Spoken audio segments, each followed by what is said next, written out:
Oh, and here we go. Hello, everybody. A very special good evening and good afternoon. We have a very special guest today with us. As you see here, Rabbi Menachem Aron from Rara.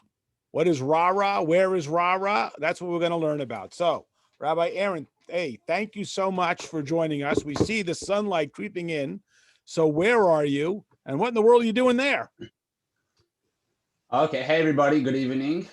And thank you, Rabbi Epstein, for having us here, having come join this amazing program. Great to meet everybody over here. So I am down under in Australia, on the other side of the world. Don't know if any of you guys have made it to this part of the world. I understand that these days it's a little bit difficult. You find Australia, man? It's a little bit difficult to get to this part of the world. So hopefully you get to learn a little bit about us and about what we do. That's what we're here for. So let's get started with the beginning. First of all, what time is it in Australia? What time is it in Australia? So in Australia, it's we just finished Rosh Hashanah over here. No, just kidding. It's we're a little bit ahead of you guys. I think it's about 15 hours. About 15 hours ahead. So it is just past midday over here on Thursday. Okay, so let's get started through the beginning. Chabad do you pronounce it Rara? Do you just say R-A-R-A? What is that? And what does Rara stand for? So Chabad of Rara, Rara stands for Rural and Regional Australia. So what we do is my wife and I, we do our best to take care of the Jewish needs of people living in rural and regional Australia, people living out of the main cities. I'll just show you over here. You have a map of Australia, if anyone's ever been to Australia. So I'm actually right here in Melbourne, okay? Let me just fit this all in. I'm here in Melbourne, and a lot of Jewish people live in Melbourne. A lot of Jewish people also live in Sydney, another capital city. And there are some Jewish people as well in the city of Brisbane. Rabbi, can you speak up a little bit? You're far away, all the way in Australia. It's a little hard for us to hear you. Definitely, we'll speak up. Much better. So there are a lot of people in this country, and what we do is we try to serve the needs of people living out of the major cities, out of Melbourne, out of Sydney. People live a little bit further away, and they could be in very regional areas, in very remote areas, and we do what we can to provide the Jewish needs. We eat kosher food. We visit people very often. We travel around many hours on the road. And many long flights just to be able to meet another Jew, say hello to them, and show them a happy face. So give us some sense. How far have you traveled to find the most remote outpost of a couple of Yids from where you are in Melbourne? So that's a very good question. I always ask good questions. That's right. So just to give you an example, here's a picture, for example, that's myself, and this guy's name is Robert. He's actually an American Jew, and this is all the way up in Darwin. So just to give you an idea of where Darwin is, back to my map over here. I'm in Melbourne. Darwin is all the way up here. So how far is that? I mean, it looks how like far is that? 8 inches. That is a I believe a 4.5 hour flight. Wow. If you were to drive that, it'd be about a 40-hour drive, about a 3-day drive. So that is. So how did you even find out about Robert in Darwin if you're in Melbourne? Very good question. So we've been around for quite some years. In fact, I've only been with the organization for about 1.5 years, but we've been around formally since the year 2000. So just over 20 years. So over the years, we visit different areas. We hear about different people, and there's many different ways of finding new people, whether it's online, word of mouth, through Facebook. We're always on the lookout for more people. So, okay, so let's back up. You said that Rara has been around since 2000. You've been doing it for 1.5 years. What is the backstory? Whose idea was it? How did it get started? And then how did you blend yourself into it? So give us a little bit of the background, please. So to back up a little bit, we actually back up more than 20 years. We actually back up all the way to 1977. In 1977, there was a few local students over here, and they had a summer break, and they were looking for what to do. And they actually decided they're going to jump into a little camper van, an RV, or an RV, as you guys would say, and they drove around a little bit. And these four students, they actually met quite a few people. One of them, his name was Mr. Solly Spigler, a local Australian here. And he found on that trip that he was meeting a lot of people which were not really connected to any synagogue, not really connected to any Jewish community. So and that was kind of the light bulb, the aha moment that there's a lot of people out there that need a lot of help. And these trips continued every now and then, but not really in such an organized fashion. And then in the year 2000, Mr.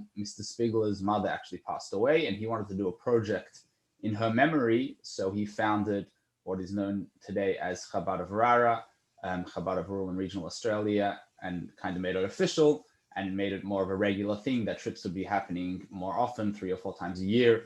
People would head out for anywhere between 6 to 10 weeks at a time, traveling around in a camper van and just visiting people. So our current camper van, this is a picture right outside of it. This was taken last year. And this is this boy over here, this 14-year-old boy. His family actually saw us in a parking lot outside a department store, and they flagged us down. And he actually had never put on film before. He never had a bar mitzvah before. So we got his family involved, and we've been in touch with them ever since. So you travel around for 6 weeks in this camper van, living in it? Here's a better picture of that camper van. Nice. So no, I've driven this camper van before. It's a beautiful vehicle, a bit clunky, but my wife and I, when we travel around, we normally just take our family car. If we're flying, then we fly and rent a car. But what we normally do is we bring down yeshiva students from the US or even local ones here, and they are the ones that take this trip. So this camper van, I don't think I have a picture of the inside, but there's actually this is fully equipped for an 8-week trip on the road. There's a kosher kitchen inside. There are 2 beds. There's everything you can need for a long trip on the road. And that way, what happens is these people, they drive out to a town, might be a bit more remote, a bit more regional. They sleep there the night, and then they're up the next day, knocking on people's doors, looking for Jewish people or visiting people that we already know and saying hello to them and having a nice conversation with them, offering them a chance to do a mitzvah, and the likes. So actually, I'll tell you a more interesting story, is that there's a woman who lived in a city, not even a city, a town with maybe a couple hundred people, called Jindabyne. Jindabyne is I'm not sure how good everyone's Australian geography is, but it's a small little town. It's at the foot of the tallest mountain in Australia, Mount Kosciuszko. Anyways, in this town lives a woman. Her name is Esther, and Esther is Kanai Nahara. She is 93 years old, so she's doing quite well. And as typically comes up with people of such young age, we like to raise with them the question what their plans are, and what do they have any plans when the time comes, or what's going to happen. And so this question was raised with this woman, and she said that when the time comes, she understands that a Jewish person needs a Jewish burial, but nonetheless she doesn't want to go anywhere. She's staying right here. As you can imagine, this town, which has, as far as we know, there are 3 Jewish people living in this town, didn't exactly have a Jewish cemetery. So when the yeshiva students were there last year, they actually got in touch with the local council who manages the local cemetery. It's actually a beautiful cemetery, it has a great view. You can see the lake and the forest from the cemetery. Anyways, they got in touch with the council, and they actually sectioned off a big Jewish section, so that whenever we hope that Esther lives for many, many long and healthy years, but whenever her time does come, she'll have the ability to be buried as a Jew in the Jewish section of the cemetery, literally 5 minutes down the road from her house. It's not the first time we've done such a thing. We've done it in a number of places, consecrated different areas to be used as Jewish cemeteries. So do you have a rough estimate of how many Jews live in rural and regional Australia, as opposed to, maybe give us, just for contrast, approximately how many Jews live in Australia, how many are in Melbourne and Sydney, and then how many of them are scattered around in these little tiny towns? Right. So I don't know all the numbers. I can tell you some of the numbers, but I believe there's somewhere near about 30 million people in this country. And now Jewish people, we estimate that there's anywhere between 7 to 10,000 Jewish people living outside of the major cities. So that doesn't include the people in the major cities. 7 to 10,000 Jewish people living in the rural and regional parts. Now we've made contact with over the years with many people, probably somewhere in the range of 3,000 to 4,000 people. So we would guesstimate that we're, a bit less than halfway there, but obviously the numbers are always changing. People So are being born. how does Robert wind up in Darwin, Australia, and Esther one? What is the backstory that brought these Jews to these remote areas in Australia? So it's a good question. How the Jews got there in the first place, and to give you some context, for example, this over here, this is a picture of the oldest shul in the oldest synagogue in mainland Australia. So this shul was built in 1861. So it actually celebrated 160 years not so long ago. And this shul was built, as you can imagine, 160 years ago is quite some time ago. This shul was built because many years ago, there was the gold rush in Australia. People discovered gold, and a lot of people came to Australia. And this is the interior of that shul. And people settled in all sorts of different places, not just in the major cities, but really all around the country. And so much so, people settled in all these places that people actually built shuls. And there's a number of locations all around Australia which you'd have no idea, but there's actually there's a synagogue there, or there's a Jewish cemetery there. So people ended up in these places many years ago, and sometimes it's their descendants, it's their children or grandchildren or great grandchildren which are living there, and sometimes it's just people which have only arrived recently, and for whatever reason they don't necessarily want to live in the city. They want to live out there in the country. Maybe they're more into agriculture, or maybe they're whatever the reason may be. And understandably, the living costs in the country are a little bit less than in the big cities. So people really end up in all sorts of places. There's really even in the most remote places, there's a town with less than 100 people, which is about its nearest hospital. And the name of the town is Birdsville, and its nearest hospital is 800 kilometers away, about 600 miles away.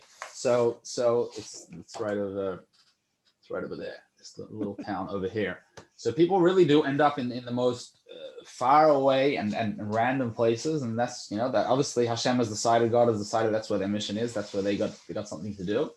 So that's the way we go out to visit them. And that picture made it seem like that shul is functioning. Is that a functional shul? So this shul is functioning. It is not completely dormant. It's an active shul. It has services. Currently has services once a month. So they do every 4 weeks. They do the services over Shabbos.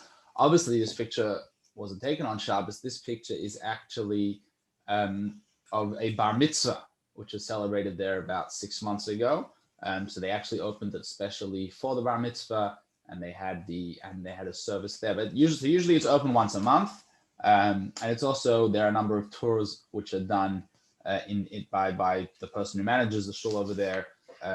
For school groups and for all sorts of groups. So it is mainly active once a month, and obviously on the high holidays and other special occasions, and that's how it is today. Unfortunately, there are some other shuls, a number of shuls actually, which are also quite old, but those shuls are no longer active.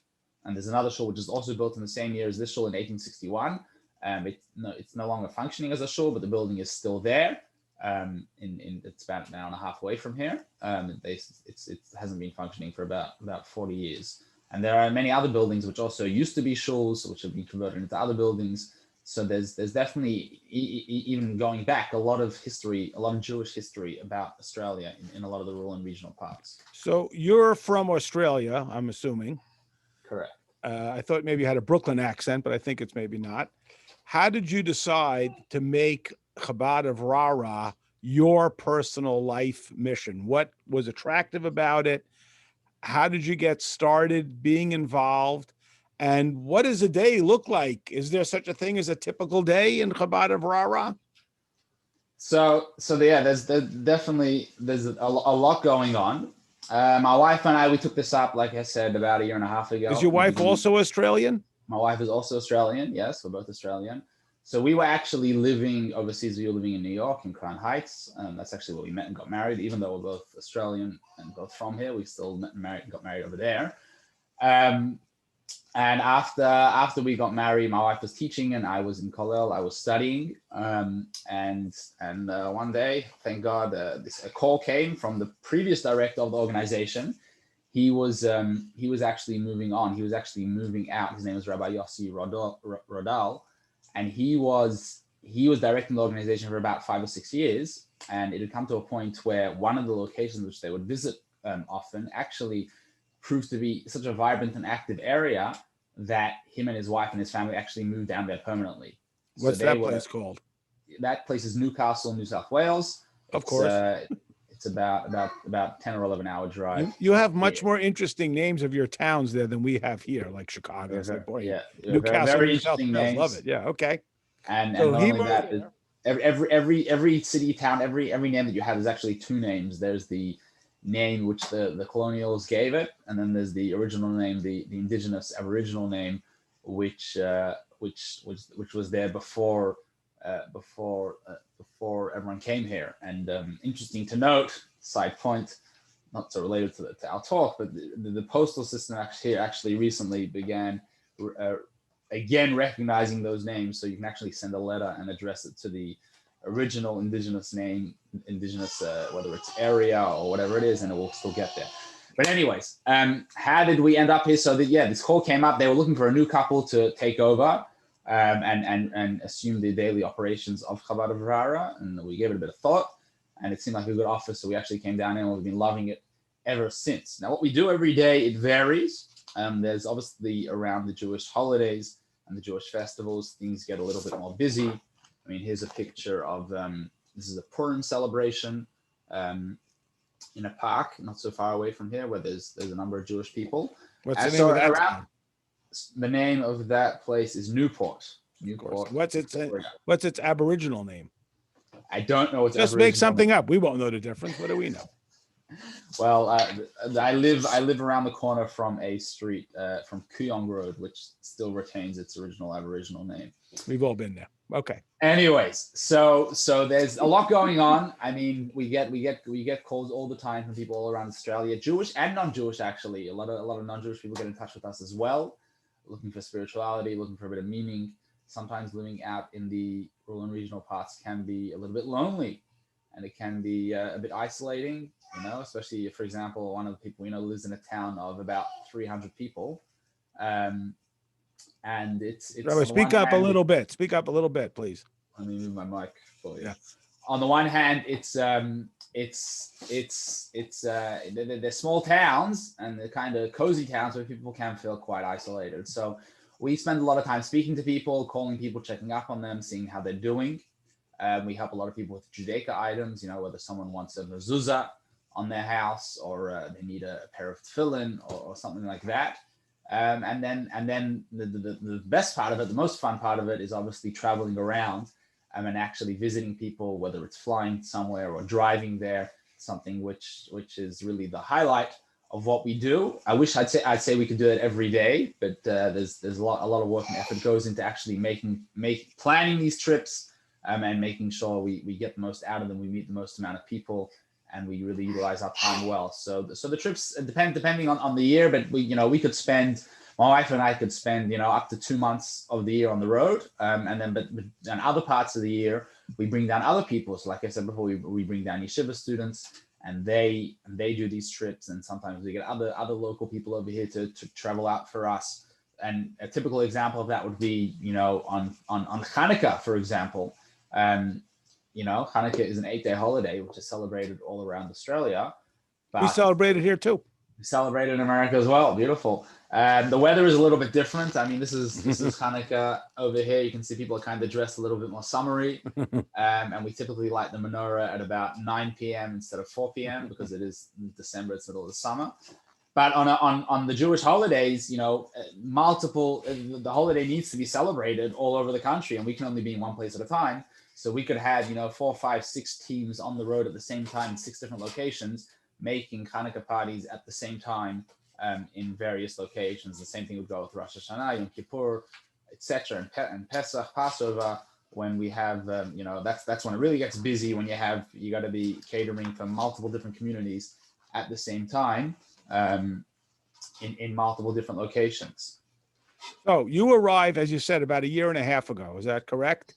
Correct. Yes. So a year and a half ago, of course, COVID hits. So what's going on with COVID now, and how did that must have tremendously? I mean, so interesting. All communities. So COVID did hit right after we arrived. A couple months, two months about, it was already going down, but only got big really in about March of last year. But just to put things in the context, there were big issues before COVID as well. I'll show you over here. This is a picture we have over here. I guess they call it in America, they call it forest fires. We call them bushfires. And that's something which is a very, very regular, almost annual occurrence. And my son has come to join the show. Good. We want to hear from him. And so we actually, right before COVID hit in December, there were terrible fires around Australia. Many people actually lost their lives, and thousands of homes were destroyed. Obviously, unfortunately, many Jewish people also lost their homes. So we were actually just right before I came in, the previous directors were dealing with that crisis, and they actually raised a huge amount of money and got a lot of relief for people suffering from the fires. And then right after that, we arrived and we had a bit of peace and quiet for a month or two, and then COVID hit. So COVID, the biggest difficulty is that here in Australia, at least in the state of Victoria where we live, the powers to be take it very seriously. And we're actually right now, we're enduring our fourth lockdown period. Oh my goodness. So we actually had, I already kind of lose track of them, but last year there were two very long lockdown periods. One of them was, I think, 3 or 4 months long, where you really couldn't leave your house unless you were, going to buy groceries or some other, urgent need. So that was quite challenging because us traveling around became a bit more complicated. We technically were able to do it from a legal point of view, providing pastoral care, but at the same time, it was something which a lot of people were very wary of because people were wary of the virus. So we switched a lot of our activities to online. We regularly checked up on people. We would call people up to see how they're doing, see how they're managing. And a lot of people were, even if the virus didn't actually get to them, and a lot of people in these rural and regional towns, thank God the virus never even got there to begin with, but they were still very concerned and very worried, either for maybe relatives that they had which are living in worse affected areas, or friends or things like that. So we've been in touch with a lot of people. And another thing we did, which we've kept going even in between when the COVID hasn't been so terrible, is we really began utilizing the mail system. And we would send out packages. For example, for last year for Pesach, for Passover, we typically would hold 10 or 11 public seders all around Australia. So many different cities and towns, there would be a public seder for the local people. But with the virus going around, firstly, we weren't able to travel. So we couldn't send anyone out to actually go to those locations. And secondly, there were limits on gatherings. So people still needed to celebrate Passover. So what we did was we actually sent out a Seder in a box. We sent out everyone that they should be able to make the Passover Seder at home. And we sent out, I think, maybe 500 or 600 of these kits to different people, different families living all around Australia. We sent them the wine and the Shmur Matzah and the Haggadah and everything that they would need so that they would be able to make that Seder at home. And we, thank God, really got really good feedback from that. People were really happy to be able to celebrate even in difficult times. It's been a bit on and off. So we were locked down and then we weren't, and then life kind of went back to normal, but then someone got sick again and the virus started spreading again. So there has been a bit of backwards and forwards. This lockdown now only started a week ago. It was meant to be for 1 week, but now they've extended it for 2 weeks. But right before that, if you were to ask me 3 weeks ago, everything was going completely normal. We were traveling around and movement was a lot more free, but we just got to monitor the situation because obviously we want everyone to be well and okay, but at the same time we want to be able to do what we can to help people out and be there for them. And although we can be in touch with people over the phone and send people things in the mail, an in-person visit, there's really nothing like seeing someone in person. I mean, if you look at this guy over here, he just looks so happy. This individual, unfortunately, he has since passed away, not from COVID, from other causes. but he's someone who lives all by himself. He had a dog, but he didn't have any family. He'd be very, very distant from his family for many, many years. And we were able to get out there and visit him and put on tefillin with him, which is something which really is very special. And even, this guy over here, his name is Simon. He lives up in Darwin, and he unfortunately has mobility issues. He's unable to walk, but he was very happy for us to come by and to put on tefillin with him, to spend some time visiting him. So really, those in-person visits are really so important, and it's good to be in touch over the phone, but never underestimate the value of just meeting someone and spending some time physically in someone else's presence. Rabbi, this has been fantastic. What you're doing, it's wild and great. Can you give us a story or two, a quick one, short one, long one? Just share with us something to give us a taste of life at Chabad of Rara. So I'll tell you a great story which took place in December, in Hanukkah last year. My wife and I were on the road, traveling around to different regional towns to celebrate Hanukkah. Every night we were in a different town. We actually covered about 4,000 kilometers. That's about 3.5, just over 3,000 miles in the space of 2 weeks. That was with 2 little kids in tow and a babysitter. So lots of fun. Anyways, the story is that we were traveling from Melbourne to a little town called Merimbula, which is about a 7-hour drive east of where we live. And when you go on such long drives, so we break them up, obviously, take a break every now and then. And we were actually driving, and we stopped in a little town just right off the highway. The name of the town is Can River, with 2 N's, Can River. Anyways, so we stopped there and just to stretch our legs, to use the bathroom and to eat something. And we were there for 20 minutes, 25 minutes, and then we got our stuff back together, and we were going to get on our way and drive another 3 hours to our destination.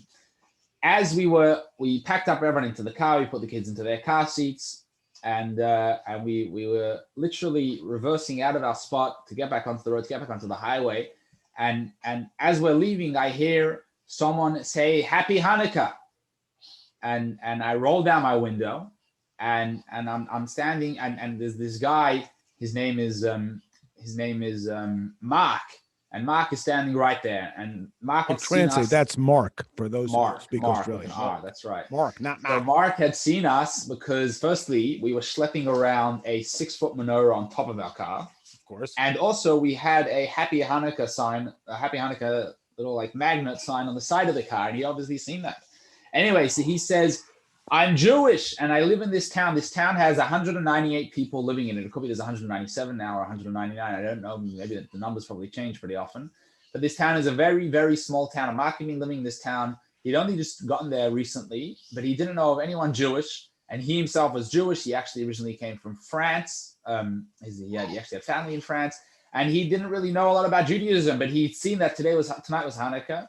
And so he said, "Happy Hanukkah to us." So I told him, "Do you know, Mark, that tonight is the first night of Hanukkah, and we actually have a whole box of little metal Hanukkah menorahs in our car."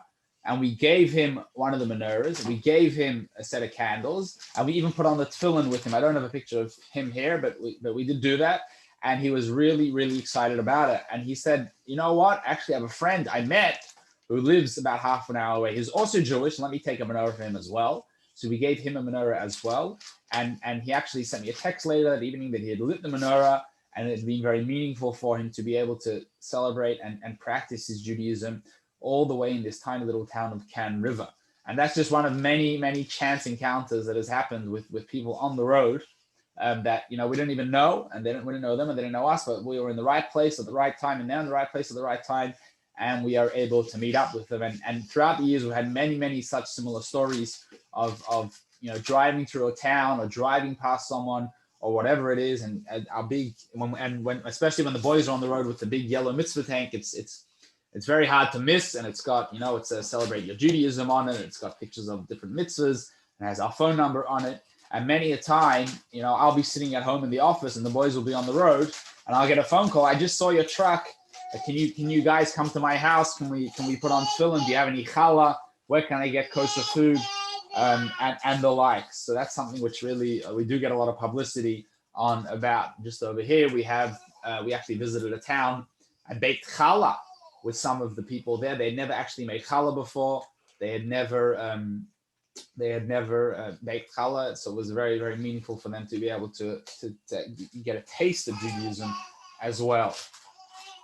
Wonderful. Rabbi, I want to thank you, Yasher Koach, for joining us and for the wonderful work that you're doing, driving all over rural and regional Australia to bring the Yidden there, the reminder that they're cared about, they're remembered, give them mitzvah opportunities.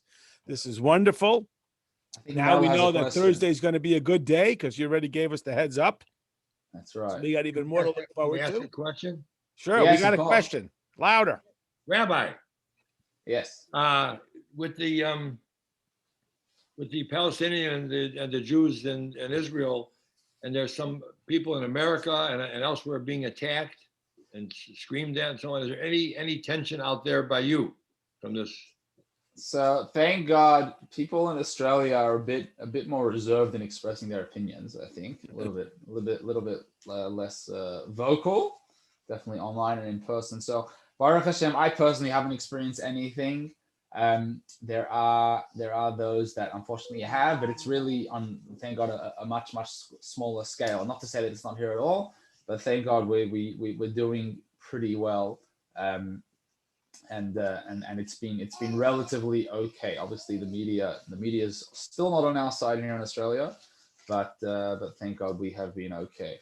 You mean in Australia, there is some tension in Australia as well about it? There is a little bit, but not very significant. In fact, just 2 weeks ago, or a week and a half ago, there was a solidarity rally for Israel, which I actually attended and helped a lot of people there put on the tefillin.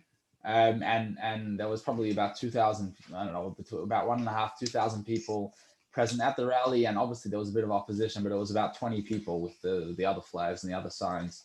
So a pretty weak showing. So maybe that gives you an insight of the numbers over here. Right, thank God. Beautiful. All right, Rabbi, thank you. 1,000 thank yous. Reminder, everybody, tomorrow night, Parsha at our new starting time of 9:10. And we want to thank Rabbi Aron for joining us. Really appreciate it and telling wonderful stories and giving us insight into what it's like in Chabad of rural and regional Australia. I'll send out the recording.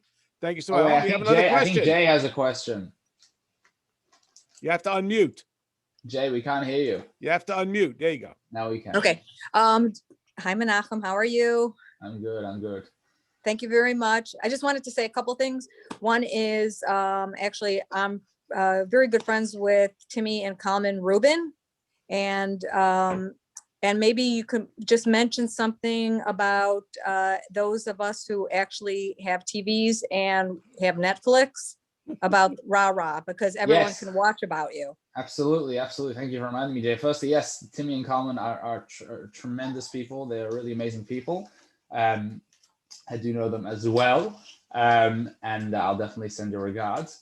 Now, yes, thank you for mentioning that as well. There was a documentary actually put together about Chabad of Rara about 3 years ago. A TV show actually did a beautiful documentary. It's about 15 minutes long. What's it called? I believe it's called Outback Rabbis. It's definitely available on Amazon Prime. Not sure if it's really good.